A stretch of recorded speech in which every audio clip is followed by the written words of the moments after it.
आप सभी लोगों का एक बार फिर से बहुत बहुत स्वागत है। आज के इस वीडियो में हम लोग हिस्ट्री ऑफ इंग्लिश लिटरेचर से संबंधित महत्वपूर्ण एमसीक्यू हैं वो डिस्कस करने वाले हैं। तो हम पीरियड वाइज इसमें एमसीक्यू डिस्कस कर रहे हैं। तो आज मैंने इस वीडियो में आपके लिए जो एमसीक्यू लिए हैं वो है ओल्ड इंग्लिश एज से रिलेटेड, और कुछ एमसीक्यू हैं वो आपके मिडिल एज से संबंधित हैं। बाकी के जो इसी क्रम में जैसे एज उसमें हिस्ट्री ऑफ इंग्लिश लिटरेचर में दी हुई है, उसी के क्रम में हम लोग एमसीक्यू हैं वो डिस्कस करेंगे। इस तरीके से आपकी जो हिस्ट्री ऑफ इंग्लिश लिटरेचर है उसमें जो भी इंपॉर्टेंट फैक्ट है वो सारे आपके एमसीक्यू के थ्रू कवर हो जाएंगे। और दूसरा, आपको इसको पढ़ने के लिए, लिटरेचर को पढ़ने के लिए सबसे बढ़िया तरीका होता है जो हिस्ट्री आपको पढ़नी है, इजी वे रहेगा आपके लिए कि पहले आप एमसीक्यू लगाएं किसी भी चैप्टर के, फिर आप उस चैप्टर को डिटेल में बुक में पढ़ें, ताकि आपके माइंड में क्लिक हो जाएगा तो आप जल्दी से याद कर पाएंगे। तो जो इंपॉर्टेंट हिस्ट्री के लिए बुक है उसका पीडीएफ मेरे पास है, तो मैं आपको वो लिंक है वो ग्रुप में दे दूंगी, तो आप वो डाउनलोड करके पढ़ सकते हैं। आपको खरीदने की ज़रूरत नहीं है। तो आप हमारा व्हाट्सएप ग्रुप या टेलीग्राम ग्रुप का लिंक नीचे डिस्क्रिप्शन बॉक्स में दिया होगा, वो आप ज्वाइन कर सकते हैं। तो चलिए वीडियो शुरू करते हैं। तो पहला प्रश्न है, time period of old English या एंग्लो सैक्सन पीरियड। तो यहाँ पे बताना है आपको जो एंग्लो सैक्सन एज है उसका टाइम पीरियड है वो कब से कब तक है। तो राइट आंसर आपका यहाँ पे हो जाएगा 450 से 1066 तक आपका ये टाइम पीरियड है एंग्लो सेक्शन का। तो ऑप्शन ए इसका राइट आंसर है। अब याद आपको कैसे करना है, बहुत इजी है हिस्ट्री ऑफ इंग्लिश लिटरेचर को पढ़ना। आप इसको कनेक्ट कीजिए इंडियन हिस्ट्री के साथ। तो इस टाइम अपने देश में कौन सा काल चल रहा था, गुप्ता पीरियड था, फिर 1066 में कौन से राजाओं का राज था। तो इस तरीके से आप कनेक्ट करेंगे तो भूलेंगे नहीं, फिर वहाँ से एक क्रम बन जाएगा आपका। तो आपका क्रम जो बन जाएगा एक बार हिस्ट्री का, तो फिर उसका फैक्ट याद करना बहुत ईजी हो जाता है। तो अगला प्रश्न है, old Saxony is the place in which country. तो जो ओल्ड सेक्सोनी नाम का जगह है ये किस कंट्री में था। तो राइट आंसर आपका यहाँ पे हो जाएगा, ये जर्मनी में था। ऑप्शन बी इसका राइट आंसर है। जो सेक्सोन ट्राइब है, बेसिकली एंग्लो और सेक्सोन ये ट्राइब थी, इन्होंने यूके जो अभी वर्तमान में यूके है उस पर अटैक किया था। तो जो सेक्सोन ट्राइब है ये कहाँ पर रहती थी, तो ये ओल्ड सेक्सोनी में रहती थी, और ये प्लेस कहाँ पर है, तो ये जर्मनी में है। तो ऑप्शन बी इसका राइट आंसर हो जाएगा। अगला प्रश्न देखते हैं, which of the following writer belongs to the old English period. तो इनमें से आपको बताना है कौन सा राइटर है जो एंग्लो सेक्सन पीरियड से संबंधित है। तो दो ही इंपॉर्टेंट राइटर हैं एंग्लो सेक्सन पीरियड से, बहुत इंपॉर्टेंट हैं, उनसे ही सवाल आपके पूछे जाते हैं, तो उनको ही आपको तैयार करना है। ऑप्शन ए यहाँ पे राइट आंसर है, ऑप्शन ए बेडे। जो चौसर हैं आपके ये मिडिल एज से रिलेटेड है। अगला प्रश्न है, time period of middle age. तो मिडिल एज का टाइम पीरियड कब है, तो ये ऑप्शन बी इसका राइट आंसर हो जाएगा, 1066 से 1500 तक इसका टाइम पीरियड है। तो ऑप्शन बी इसका राइट आंसर है, मिडिल एज।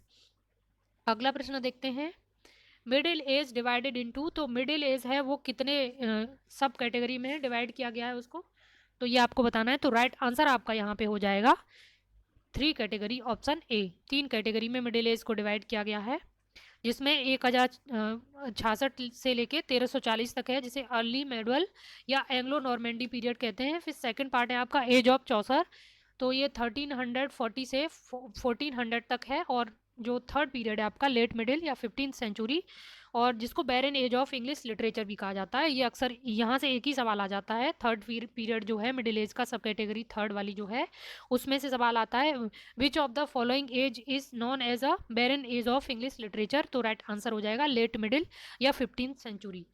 तो इस तरीके से ये 3 कैटेगरी में डिवाइड है। अगला प्रश्न देखते हैं, नॉर्मेंडी इज द प्लेस इन। तो जो नॉर्मेंडी है ये कहाँ पर था, ये जगह पूछी जाती है। तो नॉर्मेंडी है ये आपका फ्रांस में है, ऑप्शन बी इसका राइट आंसर हो जाएगा, फ्रांस।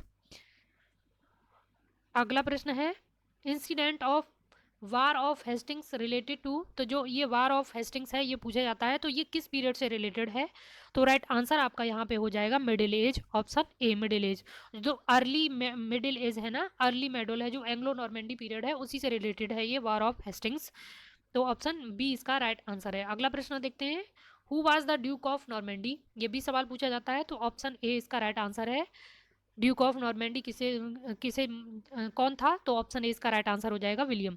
देखिए पहले जो पहला हमारा पार्ट रहेगा हिस्ट्री ऑफ इंग्लिश लिटरेचर का, हमारा इसमें मुख्य फोकस रहेगा कि आपको बेसिक पहले क्लियर हो जाए, फिर उसको दूसरी बार में हम एमसीक्यू कवर करेंगे तो थोड़ा डिटेल में लेंगे, लेकिन पहले बेसिक को क्लियर करना ज़रूरी है। जो बेसिक सवाल हैं वो फैक्ट हैं वो आपको याद हो जाएं, तो हमारा यही उद्देश्य है इस वीडियो का। अगला प्रश्न है, Norman conquest was held in. तो जो नॉर्मन कॉन्क्वेस्ट है वो है ऑप्शन बी इसका राइट आंसर हो जाएगा। यहीं से आपका जो मिडिल एज है वो शुरू होती है, तो ऑप्शन बी इसका राइट आंसर हो जाएगा, ये डेट इंपॉर्टेंट है। अगला प्रश्न है, who was the writer of एक्सक्लेस्टेन हिस्ट्री ऑफ इंग्लिश पीपल। तो ये वाली जो रचना है ये किसने लिखी है? तो ऑप्शन ए इसका राइट आंसर है। यही एंग्लो सैक्सन पीरियड से जो प्रमुख रचनाएं ये पूछी जाती है, ये बेडे की है। ऑप्शन ए इसका राइट आंसर हो जाएगा। और जो दूसरे एंग्लो सैक्सन पीरियड के प्रमुख राइटर हैं तो वो हैं अल्फ्रेड किंग।